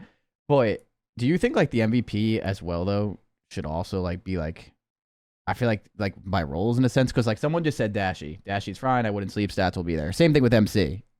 If I'm a betting man, MC's gonna have pretty good stats, right? Like, but it's like I feel like those stats are so different compared to someone like Hydra, BZ, Simp. You have to say like all that too. So it's like the impact of the numbers. Yeah, that's what I mean. So it's like like if you're an AR, well, like I hope other you have 1.2. There's a lot of like it's not exactly the same thing, but you have like offensive and defensive player of the year. So like there's that's what I mean. Like, do you think there should be like do you think there should be like almost more than one? Because I feel like it's very hard to compare the two. Not a bad idea. Yeah, because like season MVP is just such a shit award. I agree. I think you do an overall MVP, but you can do like AR player of the year, like SMG player of the year. Yeah, like, maybe an overall MVP, but what you you said. Awards. Just because, I just feel like comparing Dashy to a BZ. Yeah. Like a Tyler BZ 1.1 is much different than a Bruce 1.1. Yeah, exactly. Yeah. So I just feel like it's just very different. It's again like how do you compare the two of like what they do? So I feel like there should be more awards. I think it'd be pretty cool. Somebody just said, how would you classify a flex, brother? We didn't have really a flex player last year, and again this year, I don't really think everybody was a flex player last year. What are you talking about? Yeah, like I don't think the flex is really a role this year again, at least in this current meta. There's only a handful of players in the league that would even do that though. At the same time, like there's like low key Simp has developed into a flex. Fucking like Zach is a full time. Obviously, like there's Preston. Like there's a lot of players in the league, or not a lot, but there's a handful, excuse me, of players in the league that are like genuine flex players, as opposed to like using the flex as just a second AR. So there are a lot of subs like that will, when they see an AR on the ground, they'll pick it up because they know if they stay alive, their next gunfight might not be in a situation where they're like trying to camera slide cancel someone. They might need to hop on a heady and cut off a lane, and like giving themselves a better chance in those gunfights are really key. Chris is a great example. Chris Crowder, if you remember on Control, like I think Simp would obviously pick up an AR and go like top 3 on some maps in MW 2019 to try and help with team flow. Like I think a lot of the smarter sub players have started to do that over the years just to give them a better chance on those like second and third gunfights you're getting into in a life cycle. Yeah. So it's just again, I think this game right now, unfortunately, is kind of 80 hours on map in some situations. We'll see what happens before Major 1, but it's not really like a flex role right now. We'll see if that holds because you never know. There could be big changes. Cool. Well, guys, do you have any other questions either in my chat, Chris's chat, someone else's chat? We'll take a couple of more. What about the Rookie of the Year? Rookie of the Year. Sorry, Rookie of the Year. Wait, so how many rookies are there? Yeah, do we have a list of rookies here? Yeah. The so you got Booza, Linz. The Booza, Linz, Gwyn will count as a rookie. So just for the clicker, technically, per Spin is Spence, aka Spencer. Anyone that played 3 games last year does not count as a rookie. So Snoopy's good. Snoopy is right on the cut line, I think, theoretically, but I think for the sake of this conversation, we'll consider him a rookie. So it's Linz and Booza, obviously the duo from Challengers last year. Estriel, Snoopy, Real. Real. I get this is where it gets weird. Like, do we consider most of Florida to be rookies, even though some of those guys have been playing for like 3 or 4 years and playing in pro leagues? I don't think so. Purge is probably one that's a rookie. Yeah, Purge. Yeah. So what do you guys think from that set? I think for me, I'll tell you off the bat, at that one, like from what I've seen, I think Abuza right now would probably be mine to pick based on the way that Seattle team's built. The role that he plays, I think I trust Lamar. I think Lamar's going to set up Linz nicely. Yeah, it's a Lamar special. He was in my chat earlier. That's his fucking. My pick is Linz. What do you think, Sam? I for some reason I want to go Gwyn just because I think that Seattle team is going to be like super dependent on how the game actually like starts out meta wise because he is a natural AR.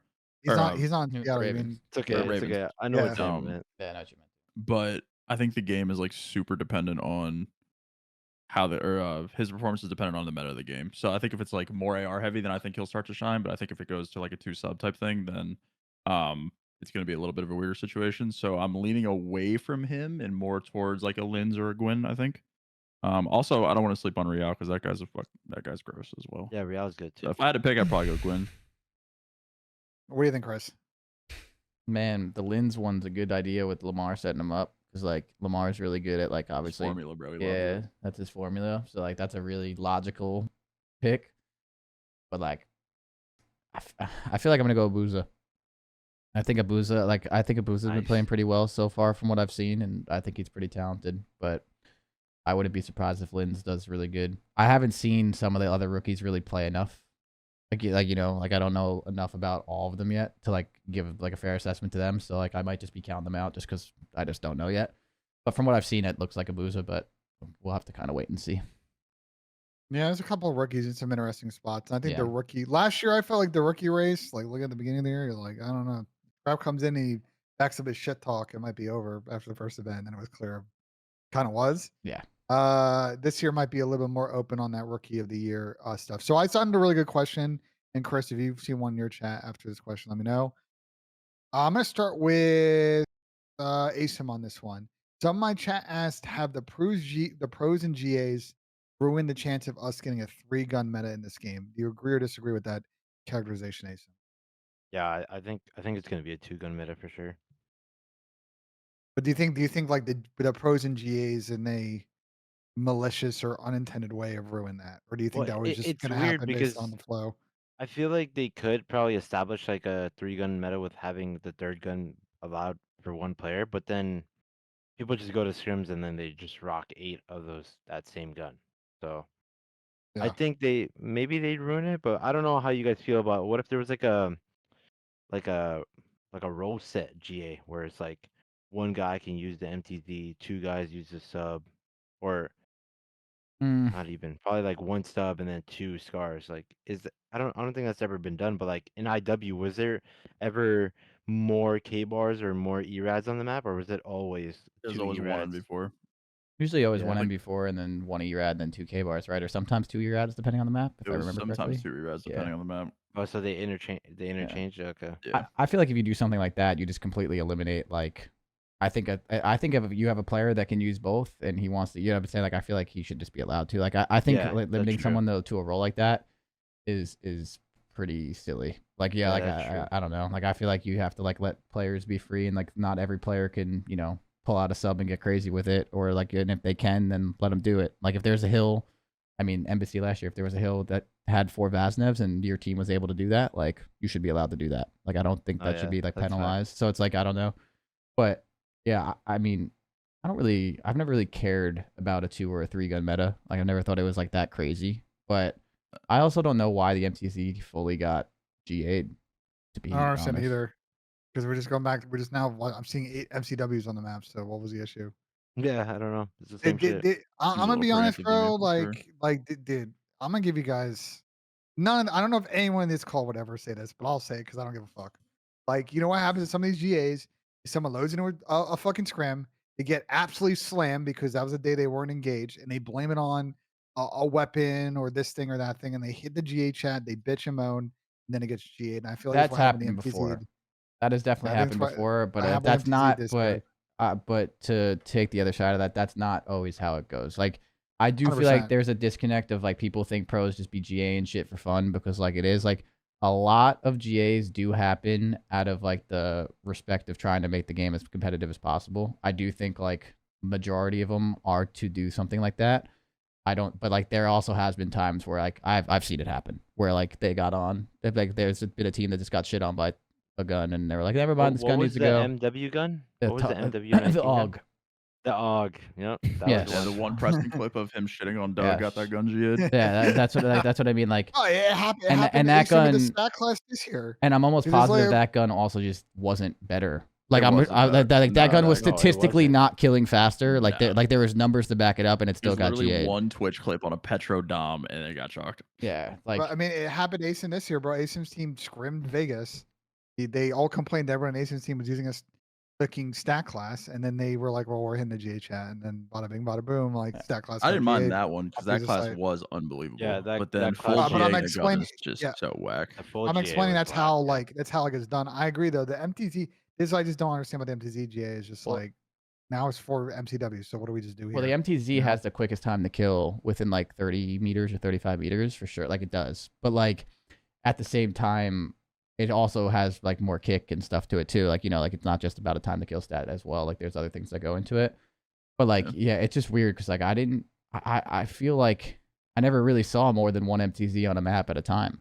So like I feel like that gun was like not overpowered enough to be GA'd. Like I guess the way I view it sometimes, yeah, like I guess the way I view it is like sometimes like, yeah, maybe you GA a class of like, you know, it's just like too good if you stack on this and that, but like you have to like make the class a little worse and like you can use or make the gun a little worse. But like I feel like a gun being GA'd, like if it was so good, you would see like 4 of them on a map.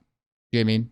Like, and I feel like you wouldn't see 4 MTZs. So I figured like that was a gun where like, you know, you can kind of make the choice. Like you don't have the range an MCW has, but like you might kill a little quicker in the medium range. But then like obviously a rival up close might like kill you. So it's like you had to like kind of make a choice. Like I feel like that was kind of, I guess, premature. Like they could have just waited a little longer and tried to make it work, but I don't know.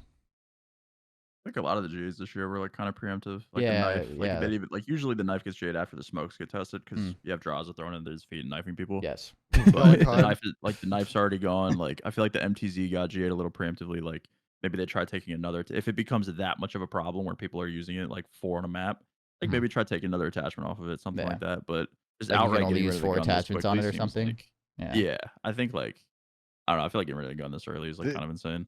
I think, listen, the core root of this issue, and we'll bring it up every single year, is like this process would be way better if once Champs is over, the pros are instantly going to help developers with the new game. And then once that game is gold, once they've locked in the build, you guys are heads down the 3 or 4 weeks before launch, working with them to figure out what the rule set is before the fucking game comes out. And not this exchange that's happening now, where it's 2 weeks after the game comes out, the match is on the 9th. You guys got to figure out all this shit in 14 to 18 days. Yeah. Like it's dumb. It's not a realistic process. The mistakes are going to be made. No one's really driving it. It's a weirdly somewhat democratic process, kind of not really. And it's never going to always create a situation where the best decisions being made. So that's really the top of the pyramid on this issue. Mm-hmm. You know, but it is what it is. But yeah, I guess like the 3 gun meta right now is kind of ruined.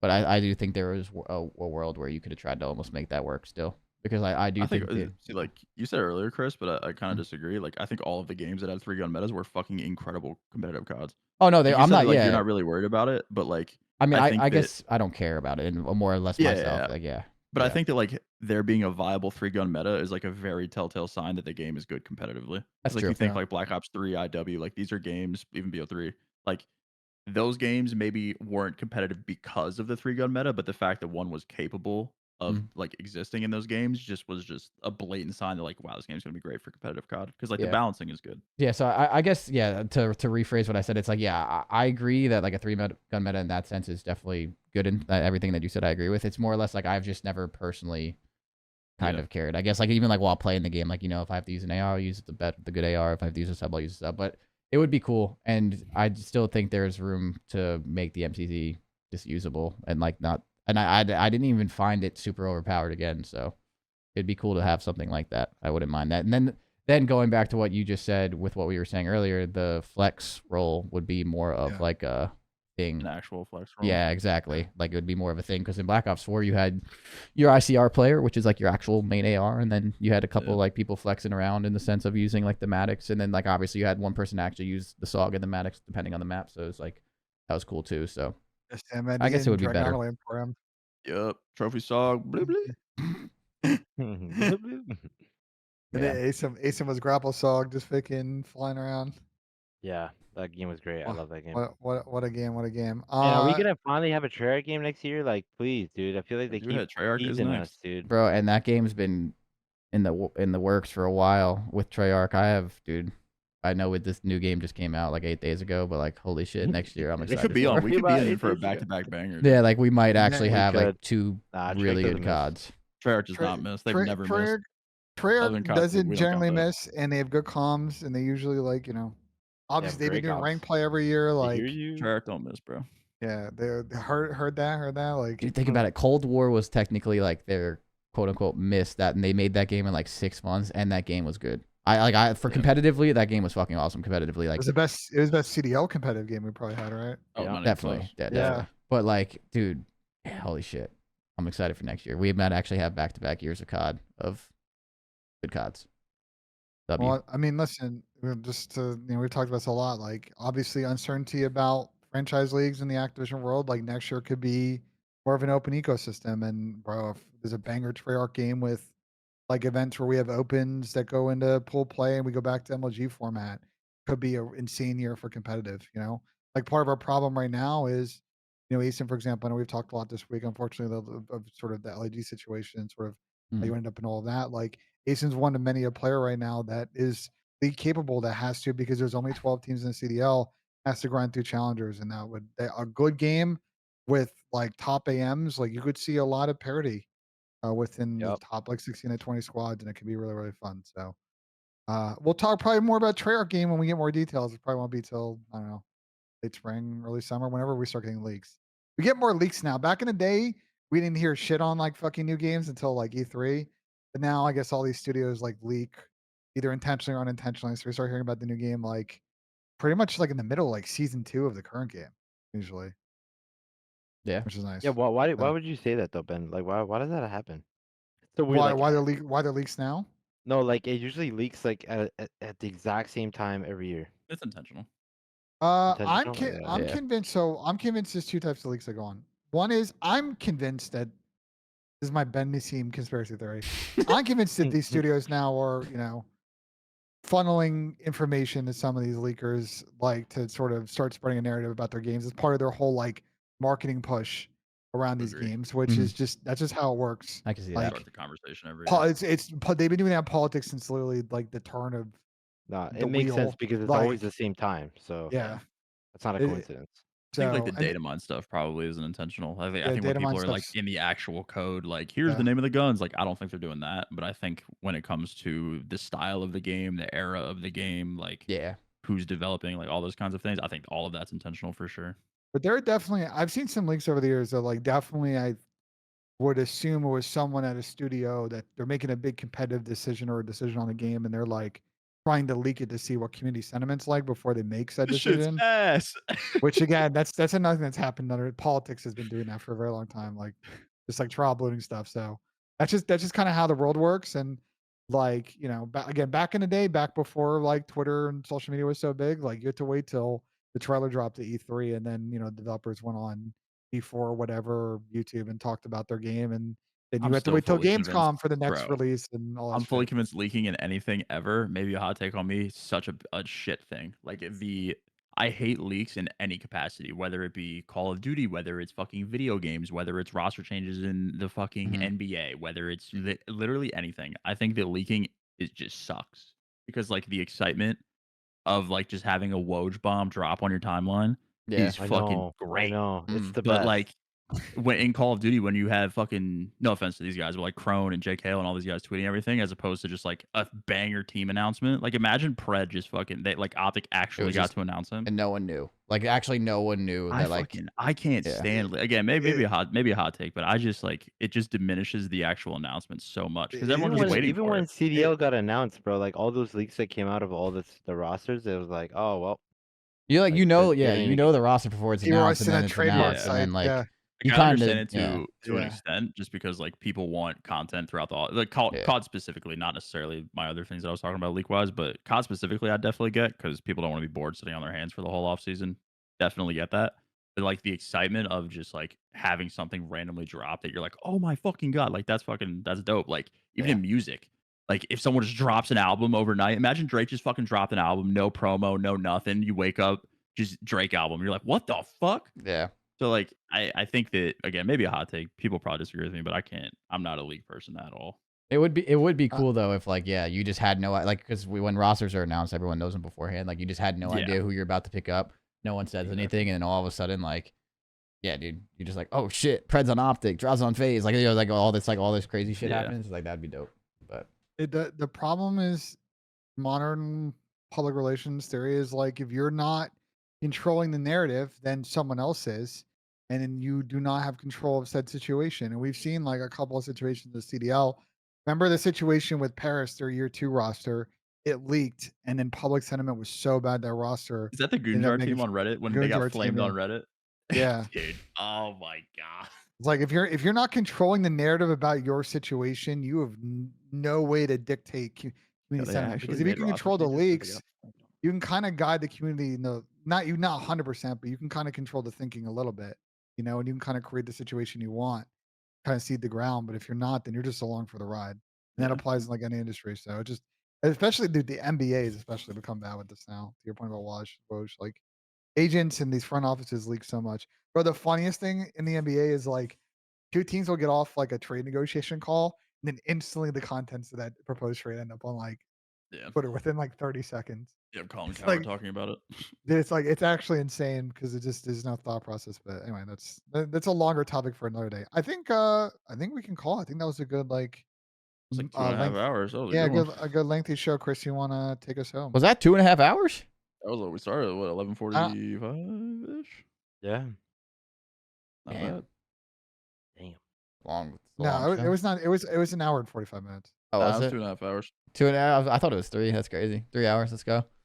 All right. Well, that's about it. Well, Sam, Asim, I appreciate you guys obviously hopping on the show. Pleasure, Ben, thank you for guiding us. I feel like Ben did a lot of smart talking today. Do you know what I mean? Ben hit a crazy promo in the middle of this podcast about the Activision and running events and all the money and stuff that goes into it. Everyone was just sitting there and listening. I like that, dude. So thank you. I appreciate it. You educated us today, Ben. But yeah, everyone watching the stream and being in the chats of all chats of everyone streaming and stuff, and obviously that are being the YouTube comments, we appreciate you guys as well. This was the first episode, I guess, of season 2, the new Modern Warfare 3 season, the Scrap Time. We'll be trying to do this more consistently, and obviously now that the season's kind of started and stuff, we can probably get way more back on like a normal schedule. So we'll figure that out for you guys. We'll obviously keep you updated on socials. But we appreciate you guys. Make sure you guys look in the descriptions and all that for all the audio and stuff too. Ben, we're on everything again, right? I just want to make sure. We're on Apple Podcasts, Spotify, YouTube, Bada Bing, Bada Boom, Twitch Pod. So perfect. That'll be all in the descriptions and socials as well. So we appreciate you guys. Thank you guys for watching, and we'll see you guys next episode. Peace.